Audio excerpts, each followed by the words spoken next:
Some wounds don't scream. They sit there quiet like a light left on in an empty room.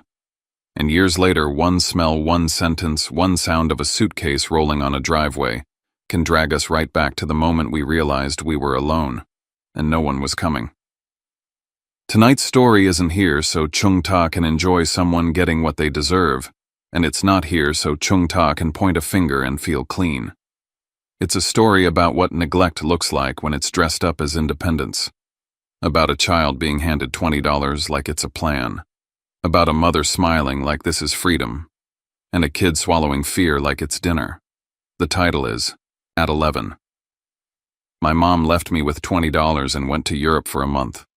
When they returned, I need you to stay with me because the day they finally came back, what my mom saw inside that house made her freeze, then gasp. No, this can't be happening. Not because it wasn't real, but because it was the first time she was forced to look at what she'd done. Now, let's go back to the beginning. My name is Zephyr Kane Hollis. I don't tell this for pity. I tell it because I needed someone to hear me back then, and maybe you've needed that too. Before I share my story, can you say hi in the comments or tell me where you're watching from? Sometimes knowing someone is there makes all the difference. And if you can hit subscribe. Not because I'm chasing numbers, but because stories like this don't get told unless someone stays. Thank you. And now, let me tell you everything. I didn't always live by paperwork, but paperwork is how I survived. That sounds dramatic until you've watched a grown adult smile at you like nothing's wrong while you're holding a truth that can ruin their life. Tonight I'm in a small office off Bay Street in Savannah, the kind of room that smells like stale coffee and printer toner. The kind of room where the air conditioner never quite gets the temperature right.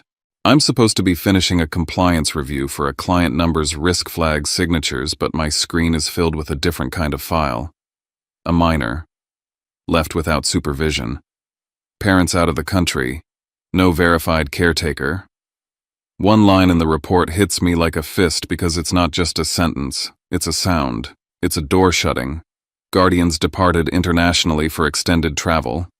Child remained in residence without supervision. I tell myself it's work, that I'm 31 and this is just another case. But my hand moves on its own, scrolling past the summary and straight into the parts my body remembers: timeline, call logs, supporting evidence. The clinical language doesn't fool me. I know what those words look like when they're real. I know what they smell like. Dust on a kitchen counter. A fridge that hums too loud because there's nothing inside it to muffle the sound. A house that feels bigger every hour you're alone in it. There are things I'm good at now: documentation, pattern recognition, staying calm when other people panic, and I'd love to tell you it's because I'm naturally sharp. It's not. It's because when I was 11, I had to record my own reality before someone older and louder rewrote it for me. My name is Zephyr Kane Hollis, and the first time I learned what evidence meant wasn't in a courtroom. It was in my mother's kitchen. I can still feel the paper of that $20 bill in my palm like it's happening right now. Not crisp, not new, crumpled and soft at the corners from being shoved into a pocket and forgotten. It was warm too because my hand was sweating so hard I could feel it soaking the ink. It was last summer. Savannah was doing what Savannah does, heavy heat sunlight that made the street shimmer a lazy breeze that didn't actually cool anything. Outside, everything looked normal. Kids riding bikes down our tree-lined block, neighbors watering their lawns, a dog barking at a delivery truck like it was protecting the whole city. Inside our house, there was this strange, bright energy that wasn't for me. It was for leaving. My mother, Marla Hollis, swept through the hallway like she was late for something important, except the important thing wasn't me. She had on a light trench coat even though it was warm because she was always dressed like she might be photographed. Her perfume hit the room before she did, clean and expensive like it belonged in airports and hotel lobbies. She rolled her suitcase toward the front door, the wheels clicking over the threshold like a countdown. She didn't look nervous. She looked relieved.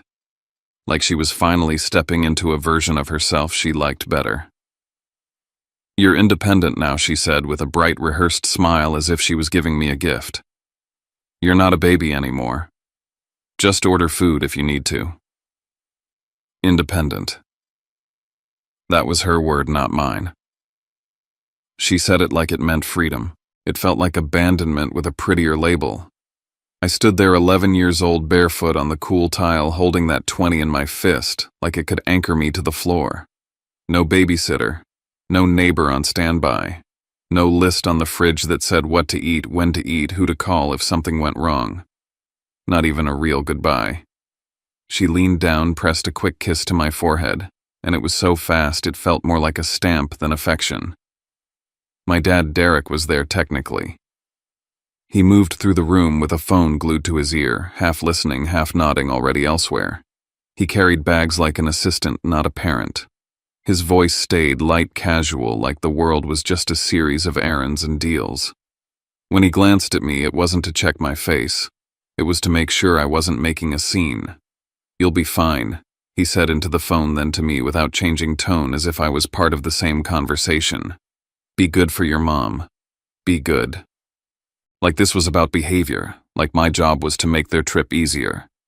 I wanted to ask 100 questions. Who's coming over? What if the stove won't light? What if I get sick? What if someone knocks on the door? What if I run out of food? But every question felt like it would make me look small, and in our house, small was something you got punished for. My mother loved the idea of me being mature the way she loved the idea of a perfect family photo. Clean lines, no mess, no need. She didn't say I'll call every night. She didn't say Mrs. Barrow next door has a key. She didn't say your school knows. There was no safety net because a safety net would mean admitting there was something to fall from. Instead, she reached into her purse, pulled out a shiny credit card, and placed it on the kitchen counter like it was a solution. The card caught the light, looked official, looked grown up. She tapped it with a manicured nail. "Emergency card," she said. "If you need anything, use that. Easy, easy." She made it sound like ordering a pizza was the same as being cared for. She made it sound like a piece of plastic could replace a person. I remember staring at that card and feeling a tiny flicker of relief anyway, because when you're 11 and scared, you grab whatever hope you can. I didn't know yet that hope can be a prop. I didn't know yet the card was just there, so she could tell herself she'd handled it. She hoisted her suitcase handle. Derek grabbed his keys without ever looking at the pantry. My mother stepped out onto the porch, and right before she crossed the threshold, she lifted her phone, angled it toward herself, and snapped a quick photo her face, the sunlight, the doorway behind her. Like she was documenting the moment she became free. I saw it in the reflection of the hallway mirror. I saw the little pause as she checked the shot, adjusted her smile, and then slipped the phone away. Then the suitcase wheels rolled down the driveway. The car doors shut. The engine started. The sound of their laughter faded into the warm summer air like it had never belonged to my house in the first place. I stood in the hallway with the 20 in my hand, listening to the emptiness settle. It didn't rush in all at once. It crept. It filled the corners. It sat on the couch cushions. It hovered by the kitchen counter where the emergency card waited like a lie. "I'll be fine," I said out loud to nobody. I said it like saying it could make it true. My voice echoed in the hallway and came back smaller. I walked to the front door and watched my neighborhood through the glass, normal lives moving past normal parents inside houses with lights on. I waited for my phone to buzz. A "call me when you're settled." A "love you." Anything. Nothing came. That's when the question I didn't want to ask pressed against my ribs. What happens if the only safety they left me is fake? The lock clicked once like punctuation. The silence after it felt like the first page of a file being opened, and I was the only person in that house who knew I'd just become a case. The first problem hit me about 10 minutes after the taxi pulled away. I didn't even make it to the couch before reality started peeling the paint off my mother's independence speech. I stood at the kitchen counter, phone in my hand, staring at the shiny emergency card like it owed me something. My stomach was already tight, not from hunger yet, but from the kind of fear that makes your body brace for impact. I opened the food delivery app my mom used when she didn't feel like cooking.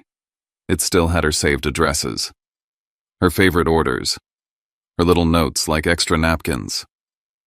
I entered the card number carefully, trying not to breathe too loud, and hit pay. Declined. I blinked like maybe the screen was wrong. I tried again. Declined. I switched apps. Declined. I tried one more because denial is a stupid kind of hope and I had nothing else. Declined. I flipped the card over looking for instructions, a sticker, anything.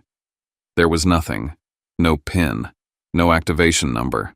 No note in my mother's handwriting that said, "Here's what to do." Just a clean, untouched piece of plastic that looked prepared and wasn't. My fingers started to shake so badly I had to set the phone down. I remember thinking very clearly that I wasn't just alone. I was alone with a dead lifeline.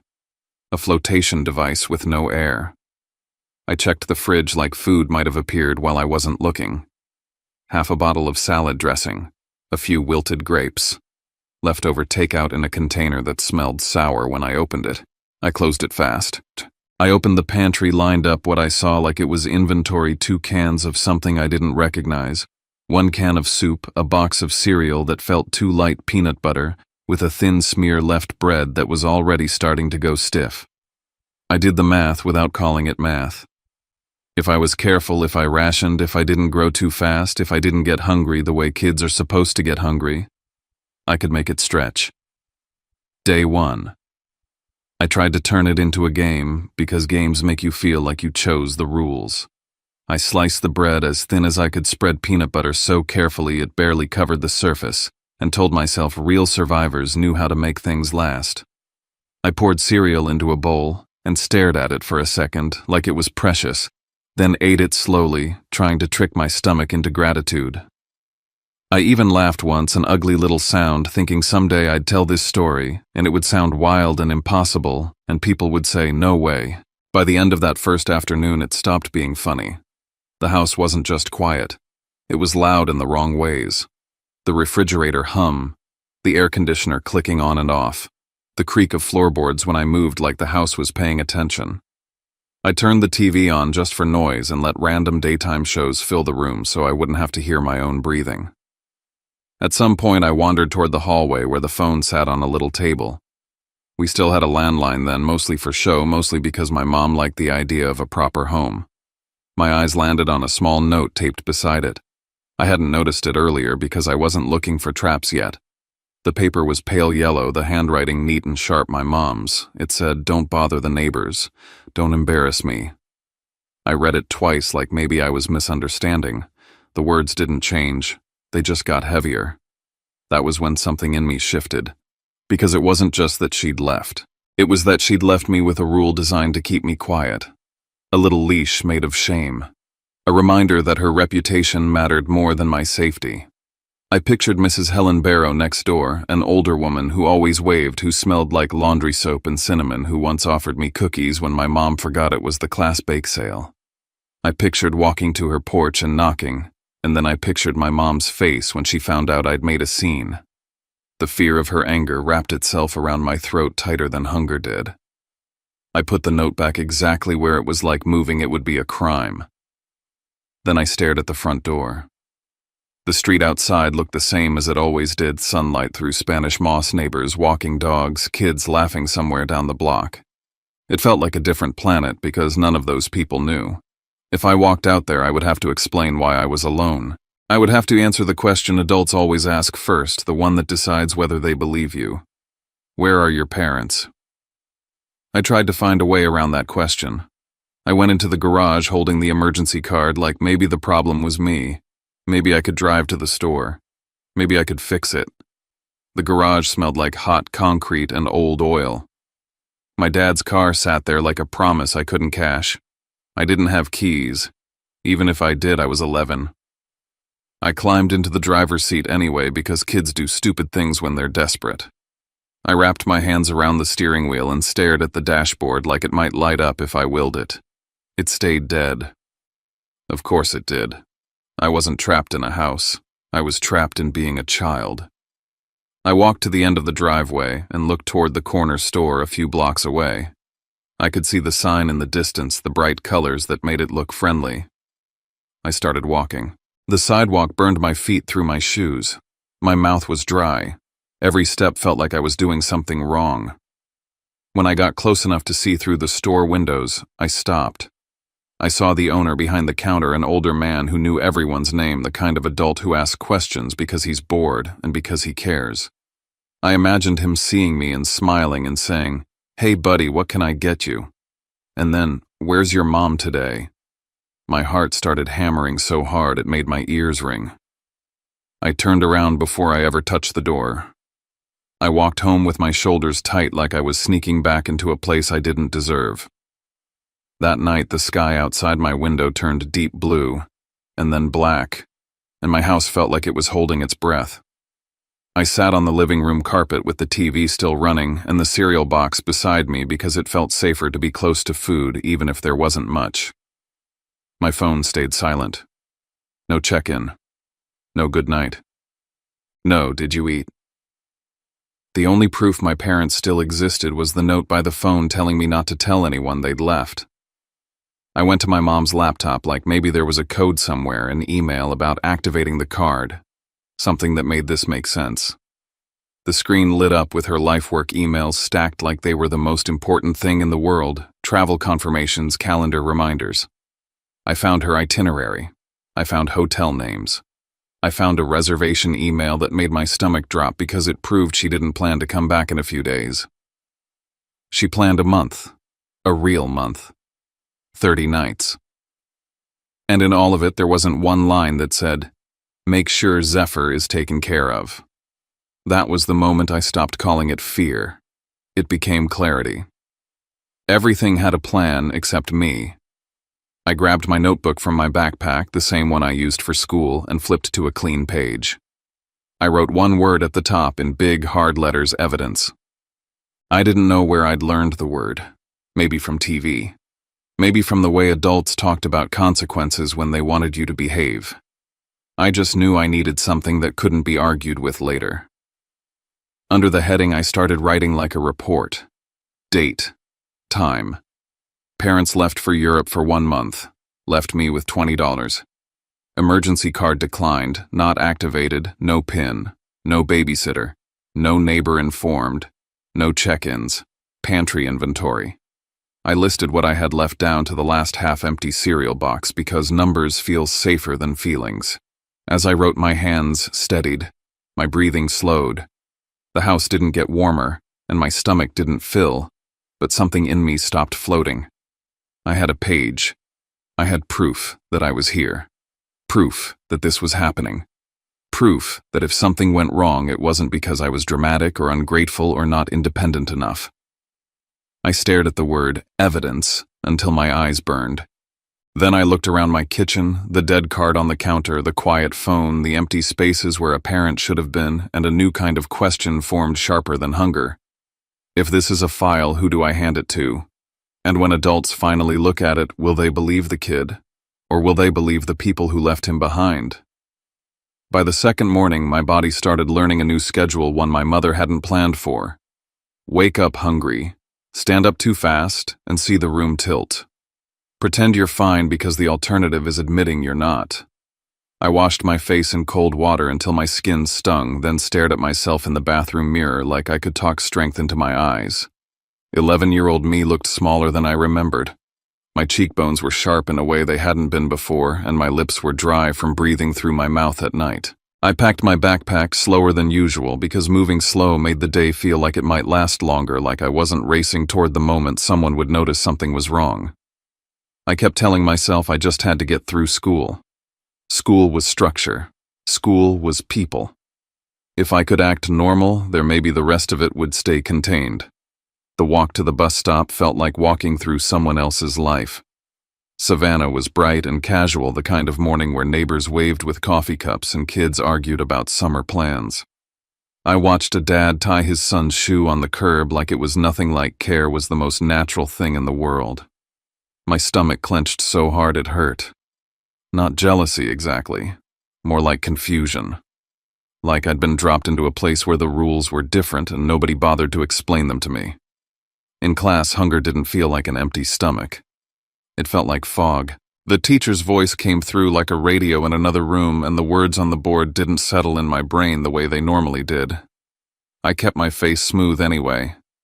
I smiled when the other kids joked. I nodded when someone asked if I'd finished a worksheet.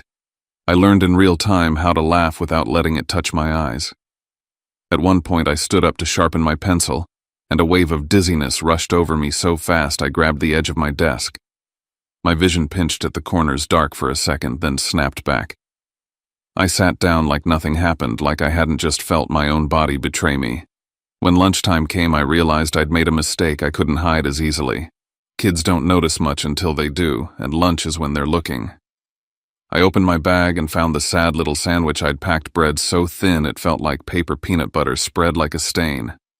No fruit, no snack, no drink besides tap water in a bottle I'd rinsed too many times. A boy behind me leaned over and wrinkled his nose like he'd smelled something weird.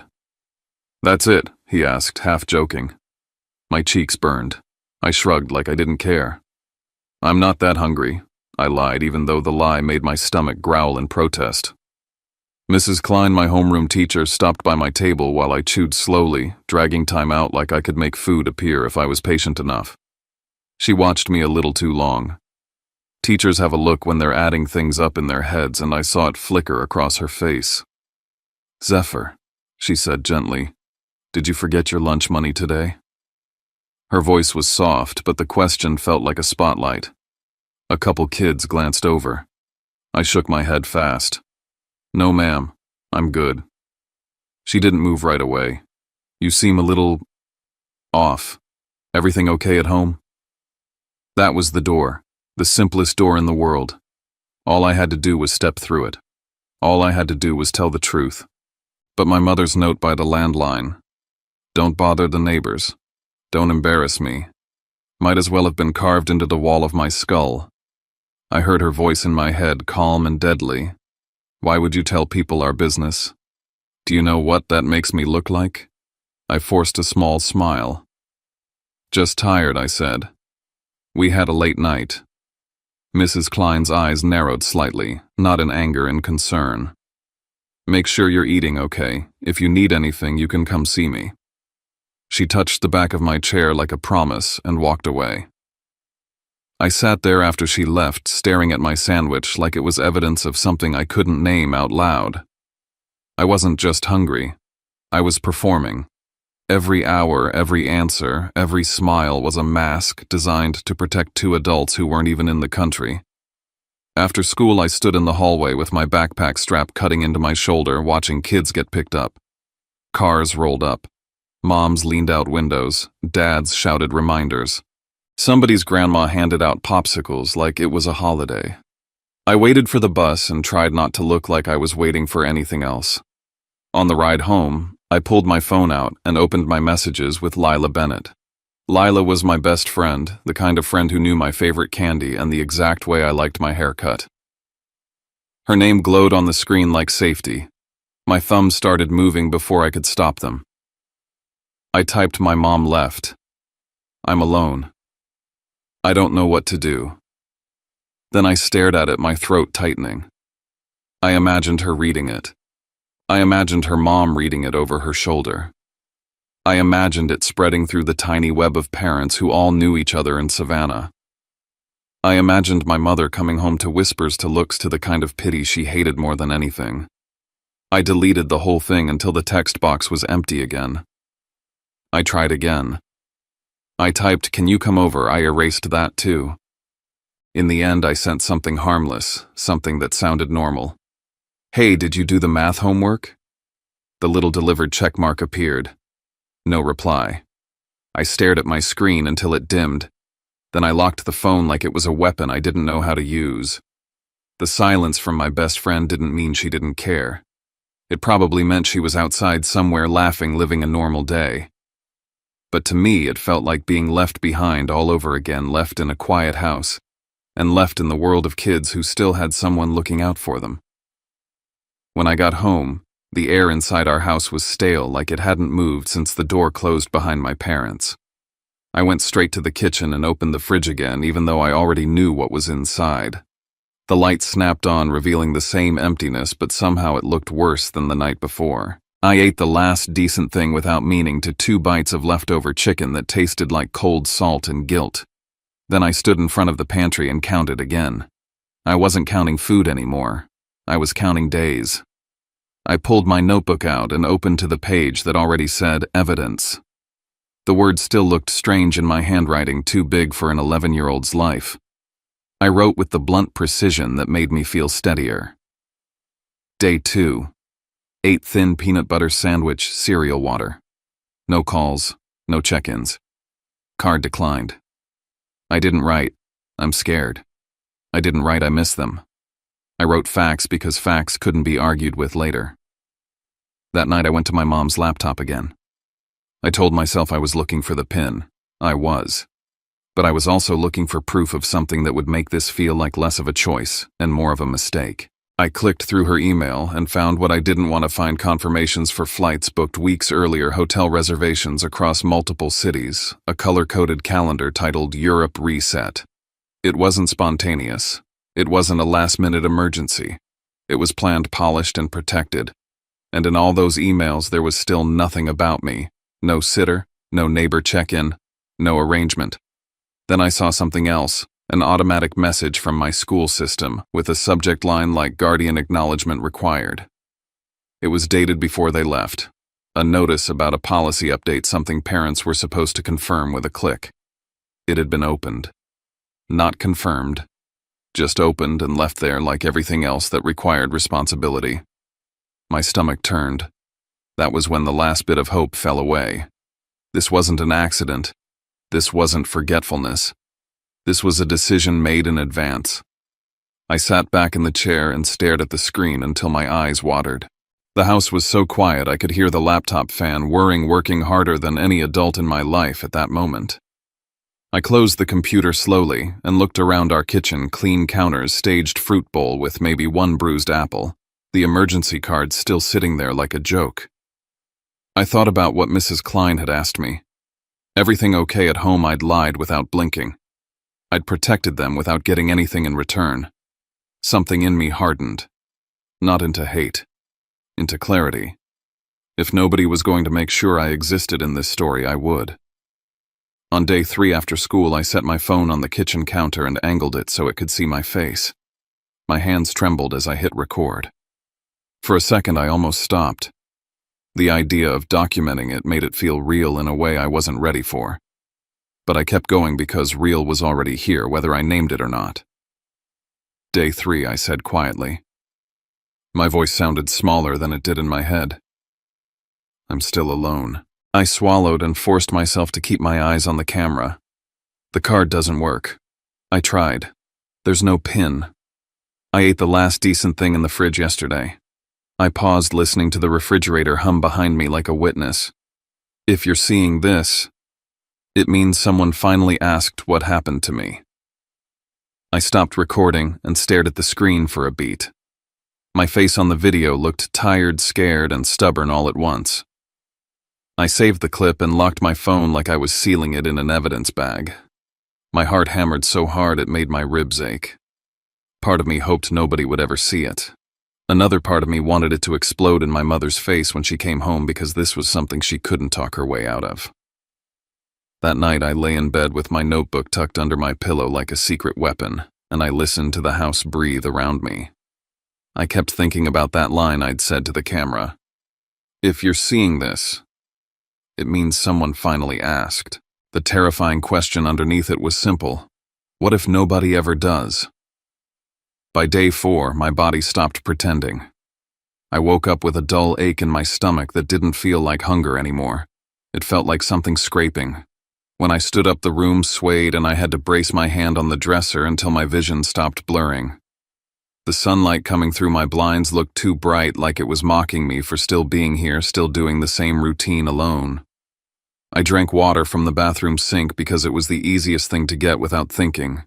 My hands shook so much the water splashed onto my shirt. I stared at the wet spot and felt my throat tighten with a kind of anger that didn't have anywhere to go. At school, the fog in my head got thicker. The teacher was talking, the class was moving pencils, scratching chairs, scraping, and I was floating above it like I wasn't fully in my own body. The board might as well have been written in another language. When I tried to copy notes, my handwriting came out uneven. I was aware of my own slowness in a way that made me panic because being noticed was dangerous. Being noticed could lead to questions. Questions could lead to the truth. Halfway through the morning, Mrs. Klein told me to stay after class. She waited until the other kids filed out, then closed the door softly behind them. "Zephyr," she said, lowering her voice, "you don't look well." "I'm fine," I said, automatically. She didn't accept it. "You've been pale all week. You didn't really eat at lunch yesterday. You got dizzy the other day. I'm sending you to the nurse." My stomach dropped. "I don't need yes." "You do," she said. Not harsh, just firm. "And I'm going to call home." The word home made my chest seize. I followed the hallway to the nurse's office like I was walking toward a cliff edge. The room smelled like antiseptic wipes and stale mints. The nurse took one look at me and her expression changed. "Sweetheart," she said, "did you eat breakfast?" I nodded too fast. "Yeah." She held my gaze like she'd been doing this long enough to know when kids lied to survive. "What did you eat?" I tried to answer and realized I couldn't come up with something believable. "Cereal," I said finally, because it was true, just not enough of the truth. She checked my temperature, then took my blood pressure, and the cuff squeezing my arm felt like a question I couldn't dodge. She asked for my parents' numbers. I gave them, my voice steady, even though my insides were shaking. I watched her dial. I watched her listen. I watched her frown when it went to voicemail. She tried again. Same result. She wrote something on a clipboard with a slow, deliberate motion, the kind that becomes a record. "I'm going to leave a message," she said. "And I'm going to notify the front office that we can't reach your guardians." My mouth went dry. "They're busy," I blurted too quick. "They travel a lot." She didn't argue. She just nodded in that careful way adults do when they're trying not to scare a child while their mind is already moving toward a bigger protocol. "Okay," she said, "but we need someone to check on you." I went back to class with a pass in my hand and a new weight in my chest. I could feel the school system clicking into place around me, slow at first, like gears catching. The office would document the missed calls. The nurse would log the symptoms. Mrs. Klein would remember my face. And if my parents didn't respond, the school would keep trying. Not because they were dramatic, because this was what responsible adults did. On the walk home, I tried to tell myself I could still hold it together until my parents came back. I was repeating that lie when my foot caught on an uneven piece of sidewalk. I stumbled hard, my backpack pulling me sideways, and for a second, the world lurched. I threw my hands out and managed not to fall, but the shock of it sent my heart racing. It wasn't the near fall that scared me. It was the thought that followed like a shadow. If I hit my head, if I broke something, if I couldn't get up, no one would know. No one would be there to take me to a doctor. No one would sign anything. No one would even be able to say when it happened. When I got home, I went straight to my notebook and wrote it down like a report. Day 4. Time approximate. Nearly fell, due to dizziness. No adult supervision. Risk injury with no immediate care. I added a note to take a photo if anything happened again. It felt insane documenting my own danger like it was a job, but it also made me feel less like prey. If I couldn't control what happened, I could control what was recorded. Later that afternoon, I tried to open one of the cans in the pantry. I didn't have a proper can opener because my mom never cooked anything that required one. I used a dull kitchen knife the way I'd seen people do in movies, which was the kind of decision an 11-year-old makes when he's hungry and nobody is there to stop him. The blade slipped. Pain flashed white-hot across my finger. I froze, staring at the thin line of blood like my brain couldn't process it. Then the blood started running faster and panic rose in my throat. I wrapped my finger in paper towels and pressed hard, breathing fast. My mind sprinted ahead to the worst case with the same cold logic I'd learned from my own fear. Infection, stitches, hospital, no parent, no consent, no ride. The paper towel turned red and I felt my chest tighten until it hurt. I didn't cry. I couldn't afford crying. I sat on the kitchen floor and pressed my finger until the bleeding slowed, then cleaned it as best I could with water and soap, biting down on the inside of my cheek to keep from making noise. When I finally stood up, I took a picture of the cut with my phone. The image looked wrong, like it belonged to a different kid's life.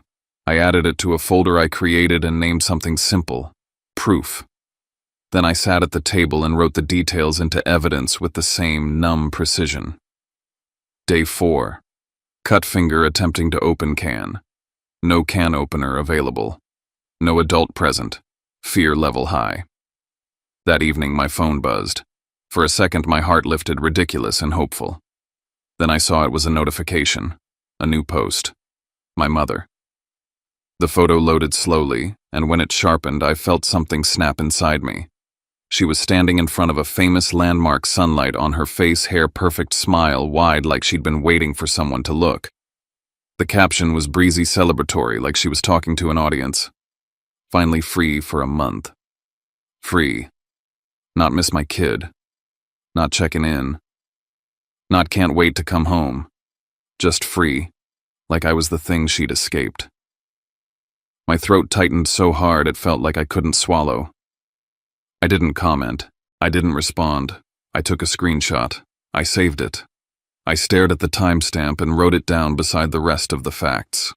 Day 4. Mother posted. No contact. At some point the $20 bill in my wallet started feeling like an insult. It wasn't money. It was a prop. Still on day 5, I walked toward the corner store again because my body was getting weaker and I couldn't pretend it wasn't. The air outside was thick and humid and every step felt heavier. When I reached the store, I stood just outside the door watching the normal flow of people inside, parents buying snacks, a teenage boy grabbing a soda, an older woman counting change. I could have walked in and bought bread and something cheap. I could have avoided questions by acting confident. But then I saw Ms. Pilar Gomez behind the counter. She'd seen me before a few times with my parents, always polite, always quick. Her eyes landed on me through the glass and stayed there a beat too long, like her instinct was already catching on. She stepped closer to the counter, head tilting slightly. Even through the closed door, I could feel her question forming. "Are you okay? Where are your people?" My heart pounded. I turned away before she could open her mouth.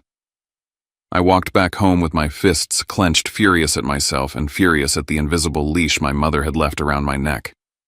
Don't embarrass me. Don't bother the neighbors. Don't let anyone see. When I got back to my house, the mailbox flag was up. There was an envelope inside with the school's logo on the corner.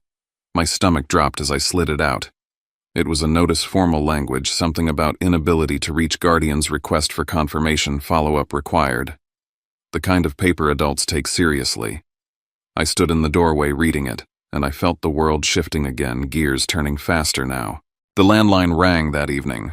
The sound was so sudden I jumped. It rang again, then again, filling the quiet house like an alarm. I stared at it across the room. If I picked up, I might hear the school.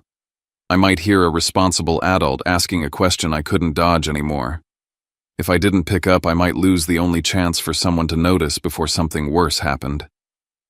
The phone stopped ringing. My chest burned with regret so sharp it felt like pain.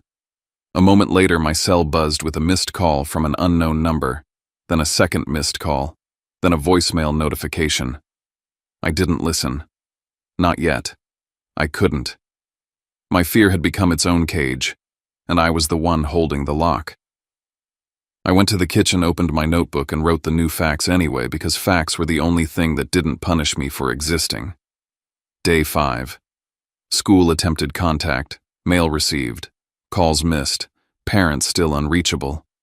I looked at the page, at the hard lines of my own handwriting, and I realized I'd built something bigger than a diary. I'd built a record that could outlast denial. That night I set my phone on the counter again and recorded the quietest video I'd ever made. Not because I wanted drama, because I was starting to feel in my bones that this was moving toward a moment I couldn't stop. I didn't know if the next knock on my door would be rescue or trouble. I only knew it was coming. The knock came when I least expected it and when I needed it the most. It wasn't a polite tap either. It was the kind of knock that carries urgency, the kind that makes your heart leap before your brain catches up. The doorbell rang once, then again, then the knocking came back, 3 sharp hits that sounded too loud in a house that had been swallowing sound for days. I froze in the kitchen with cereal dust on my fingers and a bandage wrapped around my cut like a cheap reminder that I could bleed in this house and nobody would know. The TV was on low in the living room, some daytime show laughing in the background, and the contrast made my skin crawl. My first instinct was to disappear. 11-year-old me believed in hiding the way some kids believe in prayer. If you stay quiet, maybe the danger passes. If you don't answer, maybe the person leaves. I stood there staring at the front door like it was an animal. Then my eyes dropped to my notebook on the table, evidence in heavy letters. I thought about the missed calls, the school letter, the nurse's clipboard, the voicemail I hadn't listened to because I was terrified of the questions it would bring. If I didn't open that door, I wasn't protecting my parents anymore. I was protecting the lie that I was fine. I was protecting the silence. The bell rang again. My stomach clenched. I wiped my hands on my shorts, took one breath that felt like swallowing glass, and walked to the door. I cracked it open just enough to see who was there, keeping the chain latched like the thin strip of metal could keep my life from spilling out. A man stood on the porch in a green jacket with the school crest stitched on the chest. He had a messenger bag slung across his shoulder and a badge clipped to his collar. Not a cop, not a neighbor, not a stranger in the wrong way. A school adult. The kind who belongs in hallways and offices that smell like dry erase markers. Zephyr Hollis, he asked, voice calm but serious. My throat tightened. Yeah. He gave a small nod like he'd confirmed a detail on a file. I'm Adrian Vance. I'm the school counselor. He didn't smile the way adults usually smile when they want something from a kid. He looked focused. Can I come in for a moment? I've been trying to reach your parents. My brain scrambled for the quickest lie. They're at work. They're busy. They're asleep. But the words tripped over each other because I couldn't make them sound real. They're not here, I said instead, too flat. Mr. Vance's eyes flicked over my face, my posture, the way I held myself like I was bracing for impact. He didn't push yet. Okay, he said gently. Can I step inside? I hesitated, then unlatched the chain. The door opened wider, and with it the smell of the house came out: stale air, old cereal, the faint metallic tang of dried blood on my finger. He stepped into the entryway and paused, taking in the quiet the way someone takes in a room after an alarm stops ringing. Thanks, he said. I'm not here to get you in trouble. Those words hit me in the chest because I didn't know if I believed them. In my world, adults always meant consequences. He followed me into the kitchen, and the house betrayed me before I could even decide which version of the truth to tell. The fruit bowl was almost empty. The sink had a couple dishes I'd been too tired to wash. The pantry door was slightly open, revealing more space than food. The emergency card sat on the counter where my mother had left it, shiny and useless. My notebook lay open on the table because I'd been writing in it earlier and forgot to close it. The word evidence stared up like it wanted to speak for me. Mr. Vance's gaze moved slowly, careful not to look like accusation, but his eyes didn't miss anything. Zephyr, he said. Where are your parents? The old instinct surged. Protect them. Make it smooth. Keep the family looking normal. They're out of town, I said. He waited. How long? I swallowed. A little while. His eyes shifted to my bandaged finger. Did you do that at school? I shook my head. At home. Another pause. His voice lowered, not threatening, just direct. Are you alone here? My mouth went dry. This was the line. The one where if I crossed it, nothing could go back. I glanced at the notebook without meaning to, and it felt like the page had weight, like it pulled my gaze the way gravity pulls an object. If I lied, I would be lying on top of my own record. Yes, I whispered. Just me. Mr. Vance's expression changed in a way I'll never forget. It wasn't anger. It was something sharper, professional concern switching into action. He pulled a chair out and sat at the table like he was grounding himself so he didn't react too fast. He motioned for me to sit across from him. Okay, he said quietly. How long have you been alone? I stared at my hands. The bandage was already slightly gray at the edge from where. About a week, I said. Almost. And your parents are? Where? Europe, I said, and the words sounded unreal coming out of my mouth. They said a month. His eyebrows rose and his jaw tightened. He didn't hide it. A month, he repeated like he was tasting the wrongness of it. Zephyr, who was supposed to check on you. No one, I said. My voice was steadier now, not because I was brave, but because once you say the truth, your body stops spending energy trying to hold it down. They left me $20. And that card. I nodded toward the counter. But it doesn't work. It's not activated. I tried. Mr. Vance stared at the card, then back at me, as if he was counting all the points where this crossed into danger. Do you have enough food? I gave a short laugh that didn't sound like me. Not really. He leaned forward, hands folded on the table.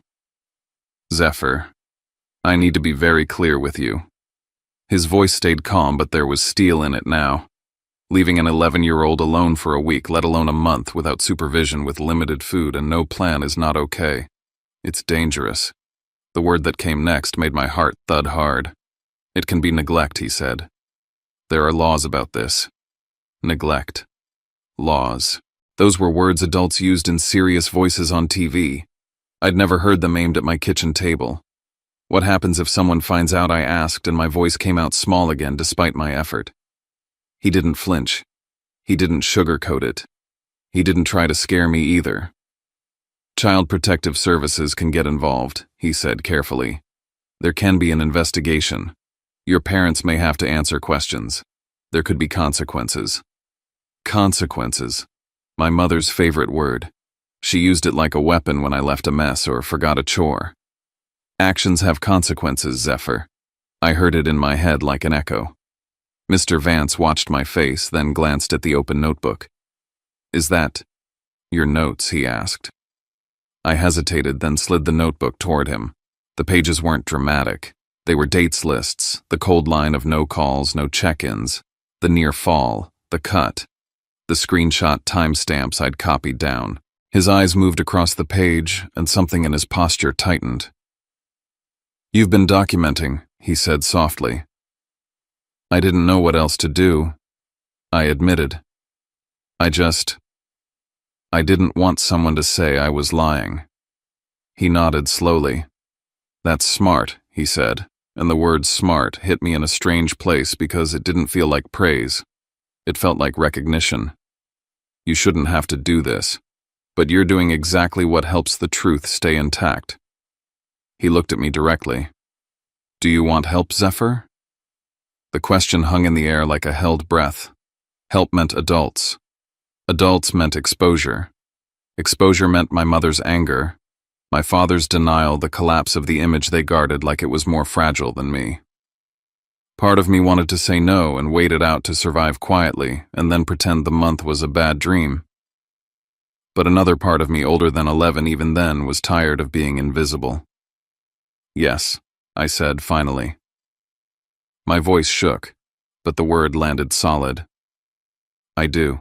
Mr. Vance didn't rush to congratulate me or comfort me. He just asked, "What do you need?" I swallowed hard. I want them to see it, I said. I want people to see what this actually was, not what they say it was. I don't want them to talk their way out of it. His eyes softened, but his tone stayed firm. Okay, he said. First, we make sure you're safe. Then we make sure the right people hear what happened. He stood and stepped into the hallway with his phone, turning his back slightly as if giving me privacy while he did the thing that would change everything. I stayed at the kitchen table with my notebook open and my phone beside it like two pieces of me laid out on display. Through the wall, I heard fragments of his voice, controlled, professional, specific. Student is alone, he said, 11 years old. Parents out of the country. No verified guardian. Limited food. We've attempted contact multiple times. My chest tightened with a mix of fear and something else I hated admitting, relief. Every word he said felt like a chain locking into place around the lie my parents built. He came back into the kitchen and met my eyes. I'm calling your closest neighbor, he said, and I've contacted the Child Protection Hotline. The air in the room changed. The moment the call went out, it was no longer just my secret. It became a report, a process. A system. I looked down at evidence and realized I had crossed a line I couldn't uncross. Mrs. Helen Barrow arrived first, and she didn't come in like someone annoyed to be bothered. She came in like someone who'd just realized a child had been drowning next door while she watered her plants and waved hello. Mr. Vance opened the door for her, and she stepped into my kitchen with both hands held close to her chest, as if she was trying not to break something fragile. She was in her late 60s, hair pulled back, wearing a loose cardigan that smelled faintly of vanilla and laundry soap. Her eyes found me immediately, and I saw the shock hit her face in layers. My pale skin, the bandage on my finger, the tight set of my shoulders, the emptiness around me. "Oh, honey," she breathed, and her voice sounded like a door opening. "Zephyr, why didn't you come to me?" The question stabbed deep because it wasn't accusation, it was grief. I stared at the floor because looking at kindness felt like looking at something I wasn't allowed to touch. I didn't want to bother you," I said, and the words tasted like my mother's note. "And my mom." I stopped. Mrs. Barrow's eyes moved to the landline table and the little yellow paper taped beside it. She crossed the room and read it, and her mouth tightened. She turned back to me slowly. "She told you not to ask for help," she said, more statement than question. I nodded once. My throat burned. "They always said I was mature," I whispered. "They said I could handle things. I thought if I asked for help, it meant I wasn't what they wanted me to be." Mrs. Barrow's face crumpled in a way that made her look younger, like she was letting herself feel the full horror. She reached out and touched my shoulder, gentle. "Asking for help isn't weakness," she said. "It's survival. And no child should be trained to protect an adult's pride." Mr. Vance stood nearby, watching her take in the room, the empty fruit bowl, the thin pantry, the emergency card. He didn't interrupt. He let her see it because the house did its own talking. When the caseworker arrived, she came with a calm that made everything feel official. Her name was Tessa Lang. She introduced herself at the door with a badge and a soft voice that didn't rise or fall, like she'd learned how to keep children from panicking while keeping adults from dodging. She stepped into the kitchen, greeted Mrs. Barrow and Mr. Vance, then focused on me. "Hi, Zephyr," she said, kneeling slightly so her eyes were level with mine. "I'm here to make sure you're safe. Can you tell me how long your parents have been gone?" 7 days, I said. "They planned a month. Have any adults been checking on you?" "No," I said, and the word felt both heavy and clean. "Have your parents called you?" I hesitated, then pulled my phone out and opened the messages. "Not really," I said. She sent a picture. I showed her the selfie, my mother smiling in bright European sunlight, caption talking about freedom. Tessa didn't react dramatically. She didn't sigh or shake her head like she wanted to be the hero of my story. She just nodded once slow and asked, "May I take note of that?" "Yes," I said, and my fingers moved without trembling now. I took screenshots. I made sure the timestamp was visible. I showed her my call log, missed calls from school numbers, and no incoming calls from my parents.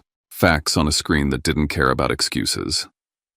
Tessa stood and began looking around the kitchen with permission, not invasion. She opened the fridge and paused. She opened the pantry and paused longer. Her eyes lingered on the expired leftovers, the thin cereal box, the lack of anything that could sustain a child for more than a day. She turned to the counter and picked up the emergency card. "Have you used this?" she asked. "It declines," I said. "No PIN," Mr. Vance added. He tried multiple apps. He documented the attempts. Tessa nodded, making notes. Then she asked if I had any written record. I slid the notebook toward her, and the word evidence sat at the top, like a label on a file.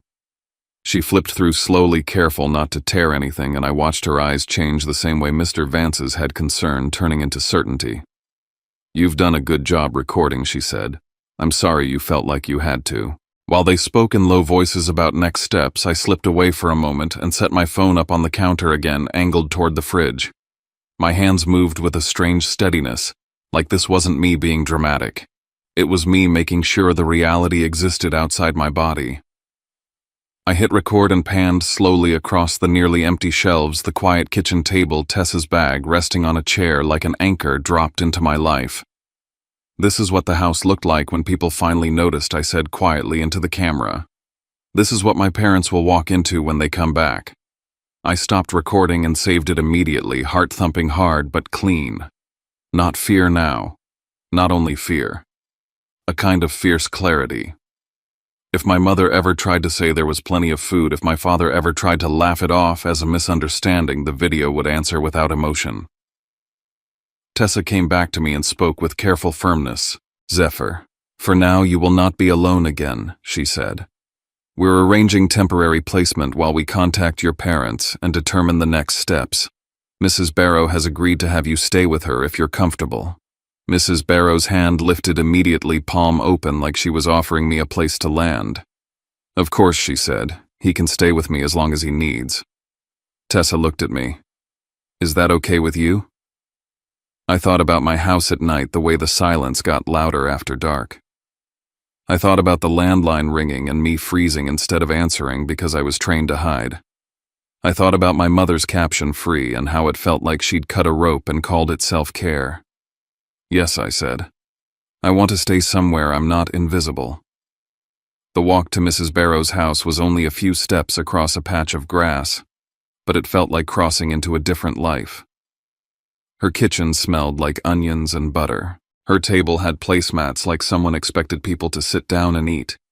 Her fridge was full, not just technically full, but full in a way that said someone planned for tomorrow. My stomach growled so loudly I wanted to disappear again, but she didn't tease or pity me.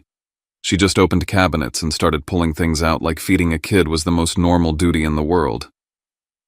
"We'll make spaghetti," she said. "And you can help me if you want." I nodded because I didn't trust my voice. When the water started boiling and the smell of garlic hit the air, something inside me cracked, not into pieces, but open. The first bite later tasted like warmth and safety, and it made my eyes sting. I kept my face down, twirling noodles, pretending it was nothing. Mr. Vance stayed long enough to remind us quietly. Keep the grocery receipts, and the practicality of it made me feel seen in a strange way. Not seen as a victim, seen as a witness with a record. Mrs. Barrow brought out a small envelope and slid the receipt into it like it mattered. Because it did. It proved what wasn't in my house before today. Tessa sat with me after dinner and went over facts again. Dates, times, last contact. She asked me to show her the only message my mother had sent, the selfie, and she noted it. "We'll attempt contact tonight," she said. "Your parents will be informed." The idea of my parents being informed didn't bring relief. It brought a cold awareness. They weren't going to come back because they missed me. They were going to come back because someone with authority was now staring at their choices. Before bed, Tessa told Mrs. Barrow and me, "We'll be in touch tomorrow. If they respond, you'll know. If they don't, that's information too." After she left, I went to the guest room Mrs. Barrow had prepared for me. Clean sheets, a lamp by the bed, a glass of water already set on the nightstand like someone anticipated my needs. I set my notebook on the bed and slid the grocery receipt into it behind the pages I'd already filled. Evidence wasn't just words anymore. It was paper. It was timestamps. It was a witness next door, a counselor from school, a caseworker's notes, a video file saved in my phone. Layers. My phone buzzed once while I was staring at the ceiling. Not a message from my parents. A notification that my mother had posted again, another photo, another bright smile, another caption about the trip. I took a screenshot without hesitation and saved it alongside the others. The pattern was becoming its own proof. Then, late enough that the house was quiet, Mrs. Barrow's landline rang. She answered softly in the kitchen, and I listened from the hallway, holding my breath. I didn't catch every word, but I heard the tone shift, heard the seriousness settle in. When she hung up, she turned toward me, face tight with concern. "That was Tessa," she said. "She said your parents have been notified."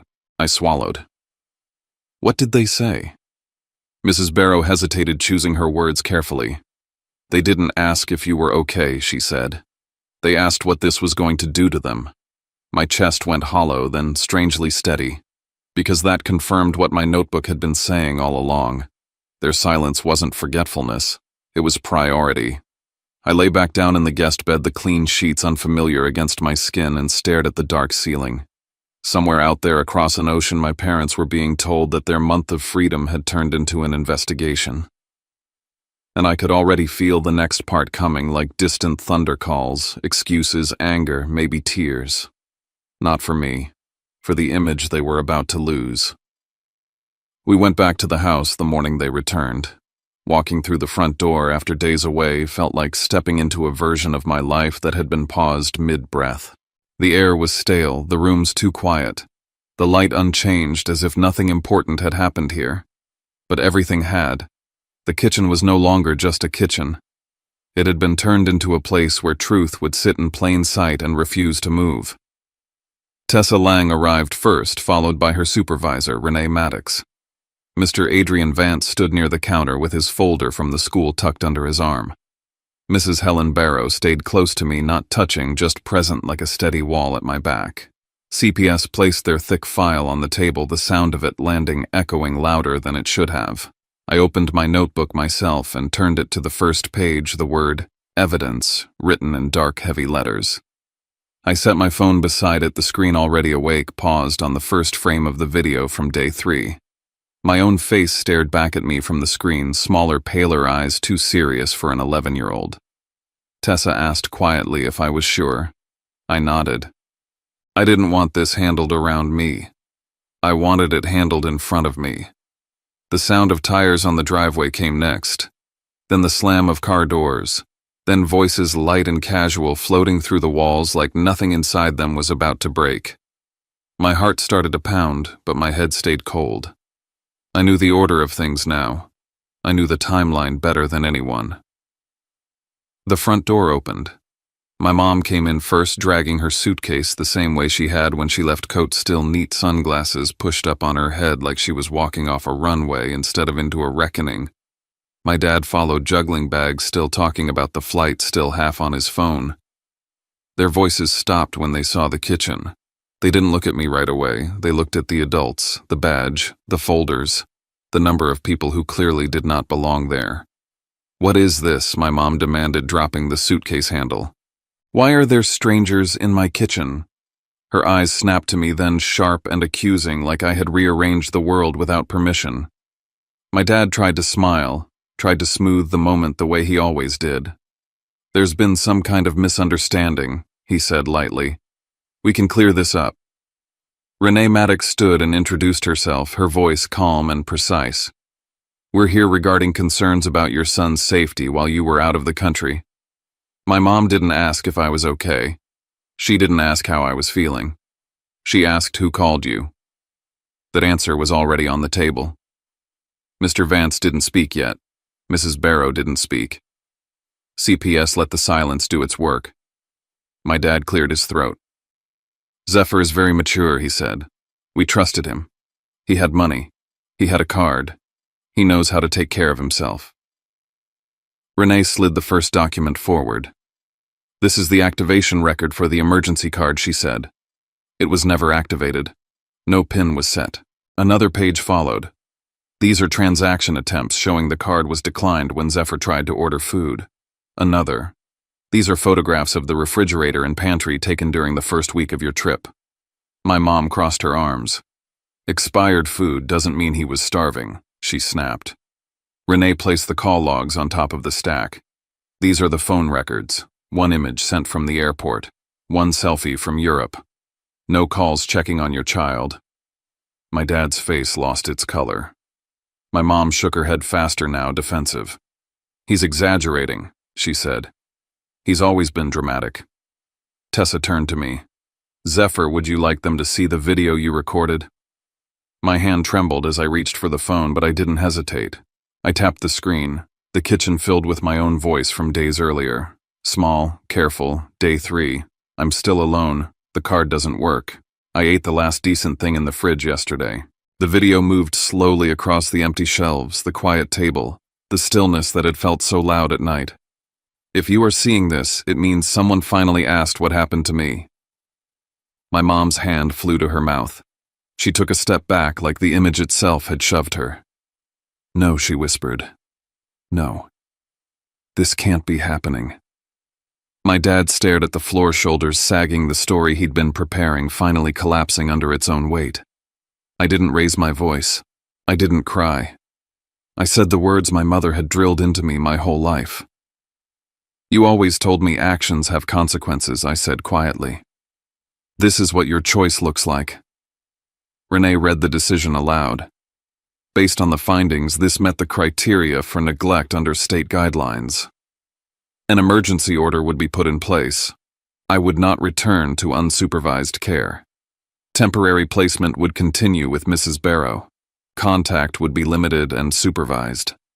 My mom turned to me, then eyes wet, desperate. Tell them you want to come home, she said. Please, we can fix this. I looked at her and felt something settle inside me. Not anger, not victory, just clarity. I want to be safe, I said. The room went quiet again, and this time it stayed that way. The weeks that followed didn't feel like a clean rescue. They felt like waking up from a long fever and realizing the room you're in is real, but your body still expects pain. Mrs. Barrow's house stayed warm and steady. Breakfast smells, clean towels, someone asking how I slept like it actually mattered. And that warmth did something strange. It didn't erase the hurt. It made it sharper. Because once you know what normal care feels like, you realize how long you lived without it. I went to school with a new awareness that adults were watching, not in a cruel way, in a protective way. Mr. Vance checked in quietly, never making a spectacle of me. The nurse smiled at me like she was relieved to see color back in my face. Tessa called regularly, asking simple questions that built a record: how I felt, what I ate, whether I'd heard anything from my parents through approved channels. I kept writing, not because I was starving now, but because the habit had become my anchor. Date, time, what was said, what was done. My parents tried to reach me anyway. They couldn't call me directly, so they sent messages through the department. My mother wrote paragraphs about heartbreak and growth, about how she was changing, about how she'd never forgive herself. But even in those messages, the center kept sliding back to her. How humiliating it was. How unfair it felt. How people were judging her. My father's messages were shorter, smoother, like he believed the right phrasing could reset everything. We miss you. We made mistakes. Just say you want to come home and this will calm down. And that was the hardest part, realizing they weren't fighting to understand me. They were fighting to regain control of the story. The hearing came faster than I expected. Family court in Chatham County didn't look like TV. It wasn't dramatic lighting and shouting lawyers. It was beige walls, fluorescent buzz, and the heavy smell of paper. The courtroom was smaller than my classroom. The judge sat up front with a tired kind of focus, like she'd seen every excuse adults could invent. My mother and father sat at their table, dressed carefully, faces arranged like they were stepping into church. Their lawyer leaned close and whispered often. Tessa sat with another representative from the department.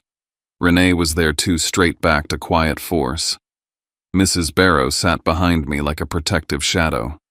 Mr. Vance was there with his notes and calm eyes.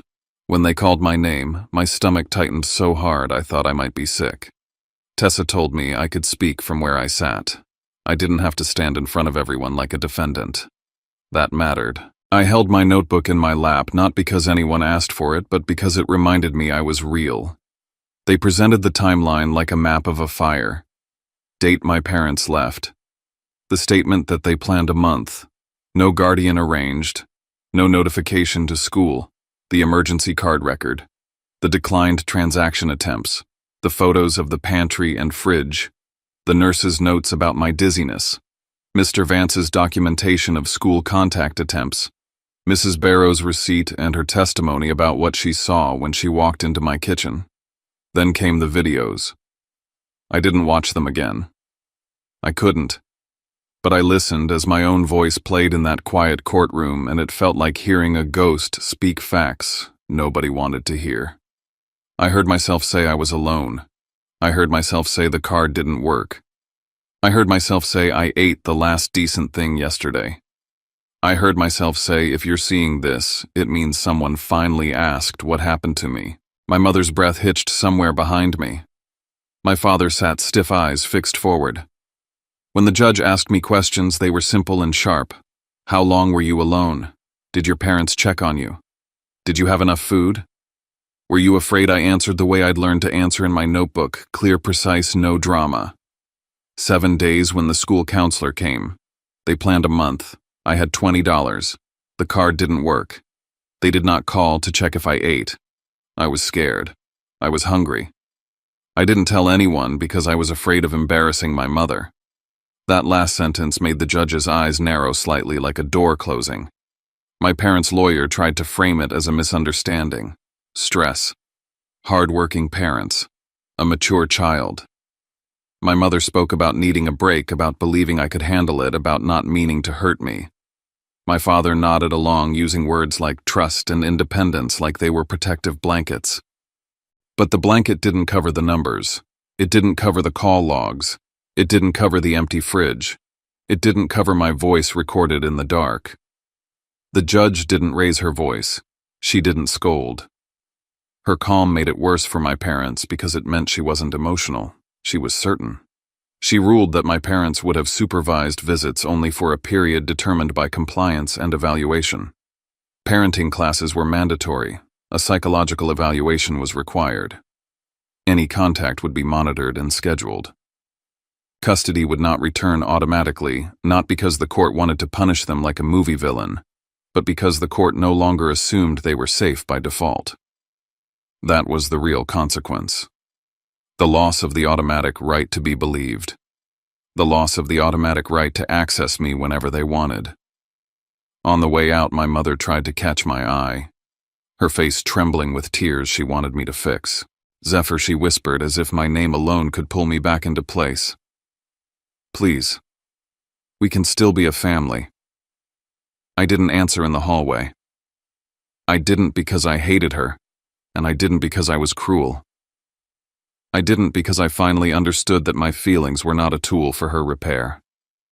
In the car with Mrs. Barrow afterward, my hands shook as the adrenaline drained and I stared out the window at Savannah's trees and quiet streets. The same city, the same summer, but a different life. Mrs. Barrow didn't ask me to forgive. She just reached over and squeezed my shoulder once. You did the right thing, she said. You chose safety. Years later, that sentence still echoes. Safety. Not perfection. Not a clean, happy ending. Safety. I'm 31 now, sitting at a desk late at night in Savannah with a risk file open in front of me, and I can still smell that old kitchen when I close my eyes. I work in compliance and investigations because my brain learned early what it means when a person with power decides the story matters more than the child inside it. People like to think I chose this field because I'm good at patterns, because I'm meticulous, because I have the temperament for it. The truth is uglier and simpler. I learned to live by records because I once had to prove I existed in a house where love could be rewritten into independence and neglect could be called trust. My parents still try sometimes, through approved channels at first, later through careful rebuilding. My mother writes about growth. My father talks about therapy like it's a box he checked. Maybe parts of them changed. Maybe parts never will. I don't pretend I'm untouched. I don't pretend I'm healed in a straight line. But I know what I know. The day they came home expecting souvenirs and stories, my mother walked into a table covered in proof and a room full of adults who refused to let her talk her way out of reality. When she gasped, "No. No. This can't be happening," she wasn't reacting to a sudden disaster. She was reacting to finally seeing what had been happening the entire time since the moment she chose a plane ticket over her child.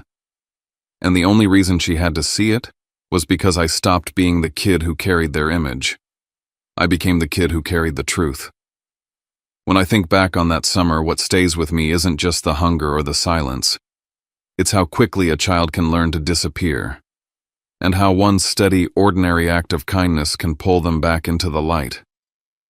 If there's anything we carry out of stories like this, maybe it's a softer kind of courage, the kind that looks like noticing, asking one more question, leaving a door open without demanding an explanation.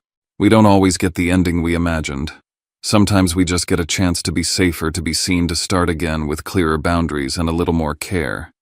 And if you're listening with your own memories pressed up against your ribs, I hope you know you're not strange for feeling it. You're human. If you'd like to be part of a corner of the internet where stories are heard without being judged, you can subscribe and stay with us.